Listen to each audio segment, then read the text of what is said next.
আসসালামু আলাইকুম। আপনার বয়স কত? 50-55 হবে, তাই না? 55 হবে। তো আপনার হাতের গিরায়ও ব্যথা, পায়ের গিরায়ও ব্যথা, কোমরেও ব্যথা, হাঁটুতেও ব্যথা, পায়ের আঙ্গুলেও ব্যথা, তাই না? হাতে ব্যথা থেকে ব্যথা নাই, এই উঠগুলো বলেছেন তো বলেন মধ্যে ঝিঝি আসে, এরকম মাত্র মধ্যে ঝিঝি আসে আচ্ছা, আই এবারে একটা সেন্সেশন ঝুলবে, একটা কাঁটা কাঁটা সোফা সোফা ওই আই এই সময় এরকম কষ্ট। তাহলে উনি যেটা বলতেছেন, যদি রিউমাটয়েড আর্থ্রাইটিস হয়, মানে বাত জনিত রিউমাটয়েড আর্থ্রাইটিস, এটা এক ধরনের খুব কমন বাত। এটাতে এখানে একটা নার্ভ আছে, এটাকে বলে কার্পাল টানেল মিডিয়ান নার্ভ। হ্যাঁ, এই নার্ভটা এখানে প্রেসারে পড়ে। প্রেসারে পড়লে কি হয়? হাতের মধ্যে জিজি করে। এই রোগটা হাতের মধ্যে জিজি করে, অবশ অবশ লাগে, বিদ্যুতের চমকের মতো লাগে।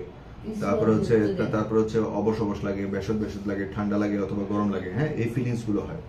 এটা হচ্ছে রিউমাটয়েড আর্থ্রাইটিসের লক্ষণ। এখন উনি আমার কাছে প্রথম যখন আসছিলেন, তখন আমি রিউমাটয়েড আর্থ্রাইটিস কন্ট্রোল করার জন্য যে ওষুধ দেওয়ার কথা, আমি 2টা ওষুধ দিয়ে ওনাকে ট্রিটমেন্ট দিয়েছি। তো রিউমাটয়েড আর্থ্রাইটিসের ব্যথাগুলো সাধারণত ছোট ছোট গিরাগুলোতে বেশি হয়। তো ওনার যেহেতু বলতেছে যে হাতের গিরার ব্যথা অনেকটা কমে গেছে, তাহলে আমরা ধরে নিলাম যে বাত যেটা, এটা অনেকটা কন্ট্রোল হয়ে গেছে।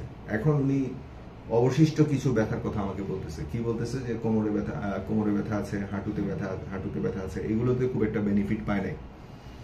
তো মানুষের ব্যথাগুলো 2 ধরনের হয়। হ্যাঁ, একটা হচ্ছে বাতের, একটা হচ্ছে ক্ষয়ের। কারো কারো ক্ষেত্রে বাত এবং ক্ষয় একসাথে থাকে, যেমন এই রোগীর ক্ষেত্রে বাতও আছে, আবার ক্ষয়ের ব্যথাও আছে। তো বাতের ওষুধ আমরা দেওয়ার কারণে বাতের ব্যথা যদ্দূর কন্ট্রোল হওয়ার যদ্দূর কন্ট্রোল হয়েছে, কিন্তু ক্ষয়জনিত ব্যথা রয়ে গেছে।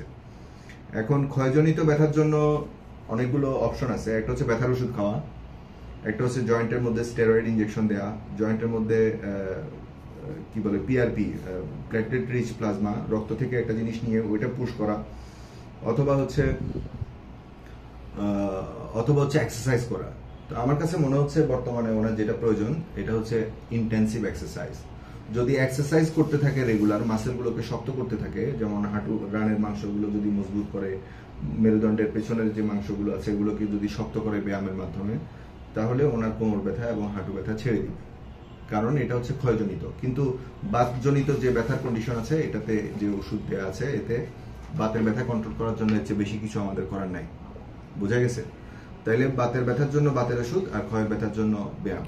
এটা হচ্ছে আমার চিকিৎসার অ্যাপ্রোচ। আমি ব্যথার ওষুধে খুব একটা বিশ্বাসী না। ধন্যবাদ।